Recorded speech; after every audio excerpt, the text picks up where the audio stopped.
Good afternoon and welcome back. I'm Marcus Peter.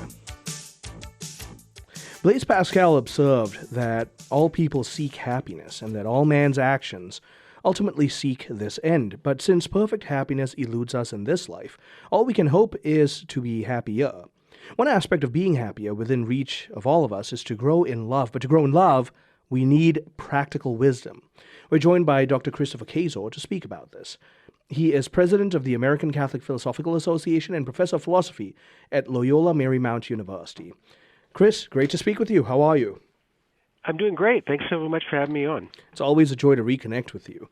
So let's define happiness first, because as Blaise Pascal wrote it about all people seek happiness, he was careful to couch that within a grander conversation of what kind of happiness is being sought. That's right. And I think a great person to think through the question of happiness is Father Robert Spitzer, who distinguishes between four different levels of happiness. Level 1 happiness is just bodily pleasure, like eating and drinking. Level 2 happiness is getting more fame, more power, more money than others. Level 3 happiness is helping others and serving them and loving them. And then level 4 happiness is loving God and loving other people in God. And so when Spitzer analyzes what happiness really is, he notes that levels 1 and 2, that is bodily pleasure and being better than others in some respect, are really kind of deficient forms of happiness that end up not really satisfying us in the long run. So what he advocates, and I think he's totally right, is that our happiness is really to be found in love of God and love of neighbor, that is in level 3 and level 4 happiness. Now, given those levels of happiness, just apply that to the way modern man tends to live and the way our culture right now thinks about happiness. Well, some people in our culture definitely do think about happiness just in terms of level 1. They think, if you eat, drink, and be merry, then you're going to have a great life, and that's all that you need. But most people in our culture grow out of just pure level 1 because they realize very quickly that we all want more than just bodily pleasure. So there's really just two kinds of people that are stuck at level 1, and the first would be babies. Right? So if you're, 2 months old or something, all you care about is to be snuggly, to have your stomach full, and to be comfortable. The other group would be hardcore addicts, people that, are just addicted to heroin or whatever. All they care about is their drug. But everybody else graduates out of pure level 1 into at least some level 2. And at level 2, as I said, it has to do with getting more money, more power, more fame than other people. And what happens at this level, I think, is that people also discover that these levels are not very satisfying for us. So if you think about money, all of us, I think, have had the experience of getting a raise at some job or getting our first job and having some money. And at first, it's amazing. We're like, oh, my gosh, I just got a raise, 5% raise. This is great. But what happens? Very quickly we get used to it, and then it no longer gives us the kind of joy that we first had. And so I think everybody who at least is thinking clearly moves beyond just a pure level 1 or a pure level 2 form of happiness and seeks at least implicitly at times a level 3 and a level 4 happiness, that is to find happiness through loving other people and through loving God. Now, considering all of those levels of happiness then, let's talk about how to be happier, because the other thing we have to acknowledge is in all, especially the highest level of happiness, we're never going to achieve it on earth, but that doesn't mean that there's futility in pursuing happiness. Exactly. Yeah. Perfect happiness is impossible here on earth because even if we love God with our whole heart and love our neighbor as ourselves, the fact is that here below we are subject to all kinds of difficulties that are just out of our control. We get sick, we get injured, people we love get sick and get injured, and then of course we all die.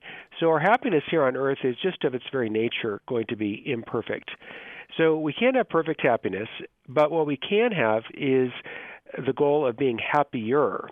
And to be happier, what we need to do, in part, is to get better at loving others, get better at loving God, and better at loving our neighbor. And so that's really what practical wisdom is all about. You have a good goal in mind, right? You want to love God and you want to love other people. But the question arises, well, how exactly here and now are we going to manifest love of God? How here and now should I show love for God and love for others? So the answers are going to vary, and that's why you need practical wisdom to figure out what here and now really does serve love. And that service of love is, like you're rightly mentioning, is an acknowledgement, too, that while we can't achieve perfect happiness, we can be, by definition, happier. And that's, frankly, a core goal of the Christian life. That's right. That's right. And I think, we all want to be happier. And I think if we realize we can't have perfect happiness, that actually is really good news, because one way to be less happy than you otherwise could be is by having a mistaken view that you can be perfectly happy here and now. And if you think that, what's going to happen is you're going to have constantly dashed expectations. You're going to, think, it's going to be perfect, and it never will be perfect. So I think a much wiser route is to say, I'm going to try to improve in loving God, try to improve in loving other people, and then we can hopefully exercise this virtue of practical wisdom to figure out here and now how exactly to do that. Because, in my situation, I have my own responsibilities, and my responsibilities are not yours, right? I'm married to my wife. You're not married to my wife. I'm the father of my kids. You're not the father of my kids. So my own responsibilities and duties and my own ways of loving are going to be different than you, because we're in different situations. And so you've walked into this concept of practical wisdom and applying love in practical wisdom. How do we understand what wisdom really is, and what are the kinds of wisdom? Well, wisdom is distinguished in terms of theoretical wisdom and practical wisdom. And the basic difference is that theoretical wisdom is about things that are outside of our control. So we can have theoretical wisdom about the nature of the human person or the nature of God. I can't change the nature of God. I can't change the nature of the human person. But if I have theoretical wisdom, I can understand who God is, and I can understand what a human being is. Practical wisdom, by contrast, is aimed at activity, things I can do. So, for instance, I can exercise practical wisdom in terms of the virtue of courage.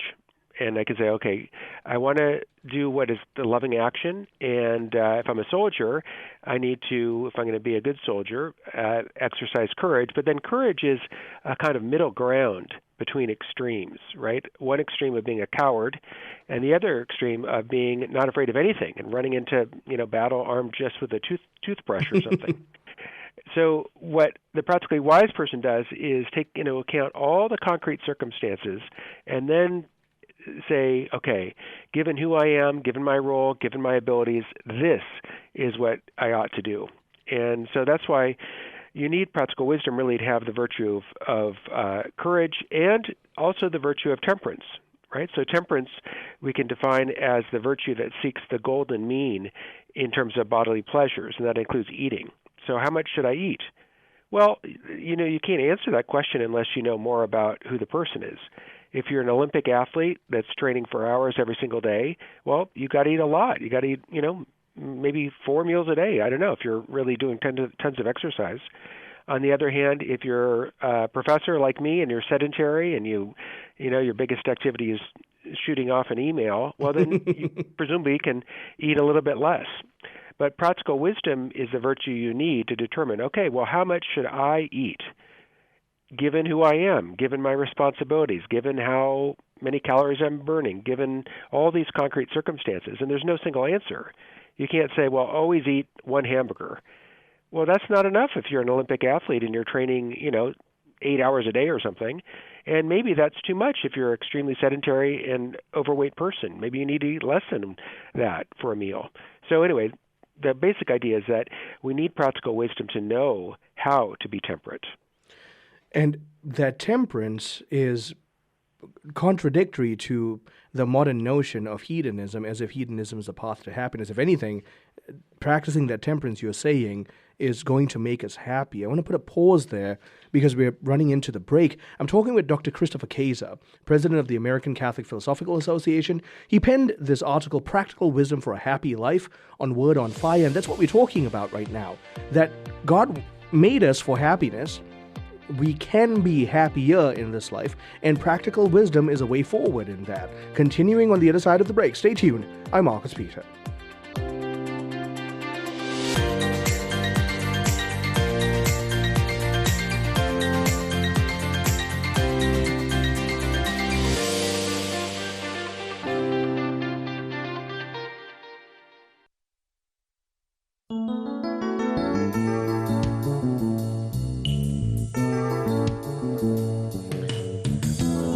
Good afternoon and welcome back. I'm Marcus Peter. Every one of us desires to be happy, and many of us have a false sense of happiness, and worse, even if we desire to have real happiness, we don't quite know how to do it. Dr. Christopher Kaczor is with us to talk with us about practical wisdom making us happier. So, Christopher, you were sharing with us earlier that the application of practical wisdom in daily life, including that application of temperance, actually makes us happier, even though the world says that's denying ourselves pleasure. Yeah, that's right. I mean, I think an easy way to think about it would be the trouble with, say, overeating. So you might think, well, I'll be happier if I just eat as much as I want and just, gorge out like a pig. And yeah, I mean, it does. Food tastes good. There's no two ways about it. I like food. Everybody likes food. So yes, of course it tastes good. But the trouble, of course, is if we do that, especially if we do that regularly, we'll get more and more overweight, and then eventually we'll be obese, and eventually we'll even be bedridden. And then if you think about, how well can you really love God and love other people if you're so obese that you can't even get out of bed to help anybody? In fact, people will have to help you. So part of loving others is taking proper care of yourself, and part of taking proper care of yourself is to eat the right amount of food, which again, there's not a single amount for everybody. It depends on who you are. So think about like a 17-year-old teenager who's, playing sports a lot. Well, that person probably eats a ton because they're still growing and they're playing sports, right? But again, if you're, a middle-aged professor, that's just reading books and stuff, yeah, you better not gorge like the 17-year-old or you'll end up being morbidly obese. So temperance is this virtue that allows us to enjoy bodily pleasure, like food, but enjoy it in such a way that it doesn't end up harming us, in fact. Now, let's talk about the exercise of, from there, you've talked about prudence, justice, temperance, and fortitude. Let's consider the overarching reality of practical wisdom. It's not, like you rightly note, it's not just about knowing what's right, it's about constantly choosing to do what is right. Exactly. Practical wisdom isn't just, I know I shouldn't eat, 4 cheeseburgers.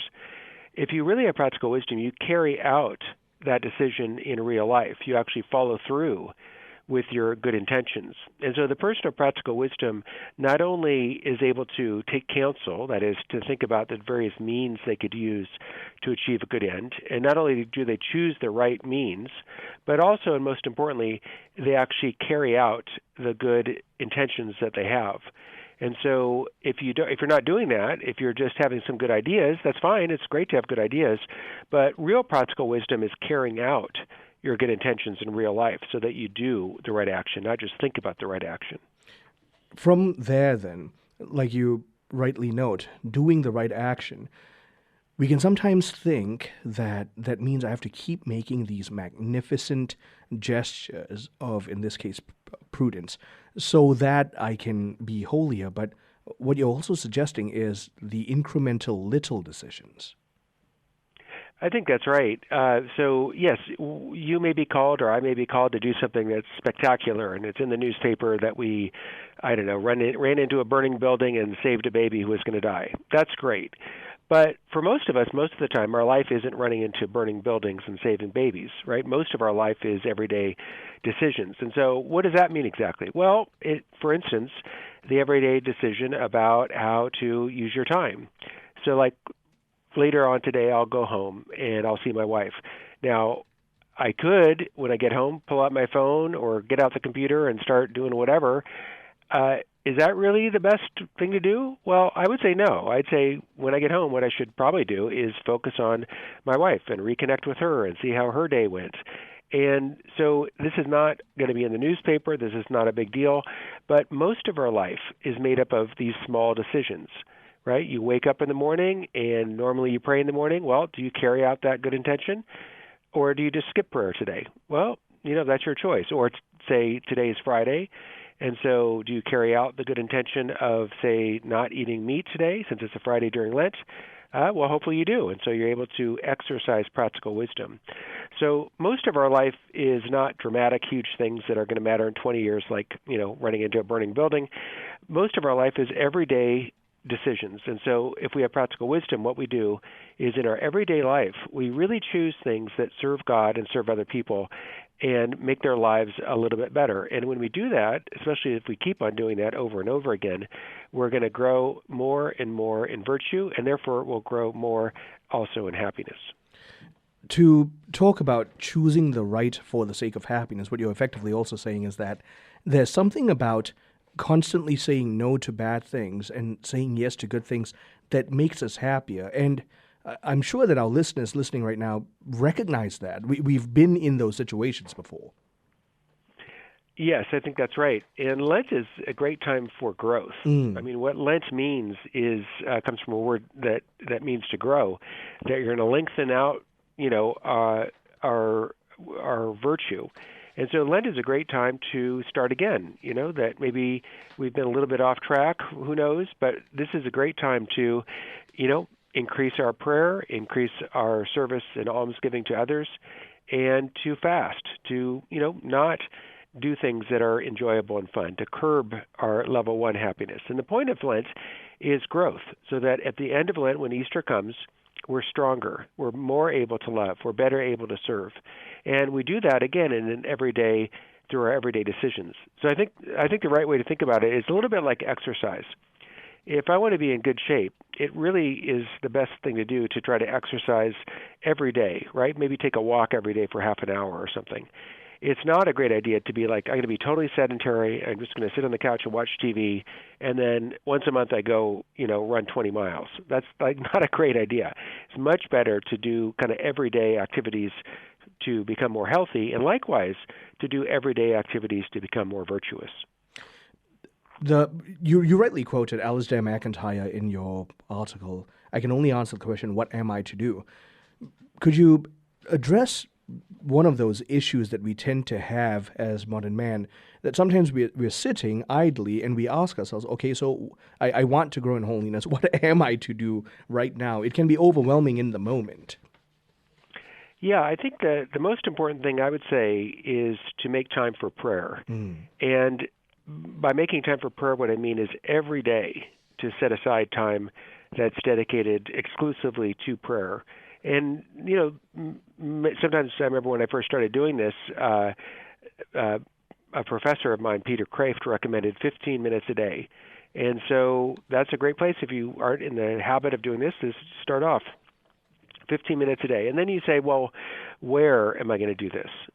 And maybe it's at your house. And then the question, when?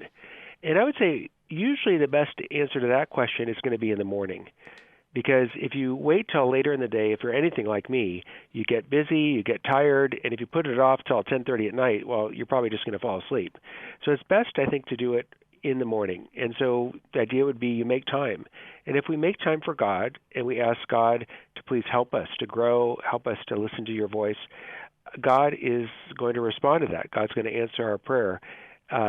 When we're trying to serve God and trying to help God, God leads us where God wants us to go.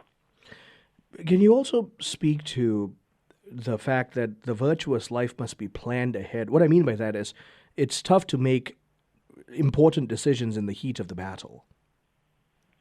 I think that's right. Yeah, it's best to try to make decisions in a kind of cool, calm, and collected manner. Now, we can't always do that, right? There are cases where there's a car accident and you have to right in the moment decide, am I going to, run towards the car and try to get the guy out before the car blows up or not? But again, that's not typically an everyday kind of situation. In general, right, we're not having to face, explosions that are about to happen, and we can take time to think about, how do I want to live my life? How do I want to structure my time? What goals or resolutions can I have to grow a little bit? And I think if we take the time to do that in prayer, that God can lead us towards growth that God wants us to have. And that might vary from person to person. It might be for one person to say the rosary every day during Lent, maybe for somebody else to give up, looking at their phone during Lent, or maybe for somebody else it would be to make time to go visit a nursing home for the elderly, But anyway, the idea would be to try to seek out what God's will is for me. And what God's will is for me, I'm going to be able to discover if I really take time to ask God about that. The final thing that you bring up that I think is very important is learning from your experiences. Can you share with us how to do that well? Yeah, I think one of the classic ways of doing that is to examine your day and see how your day went. So at the end of your day, you can kind of think about, okay, well, what happened today? And you can kind of, in your mind, walk through, I woke up at, 6:30, and I walked to work, and I answered email, and I tried to do this, and I tried to do that at work, and whatever it is you did.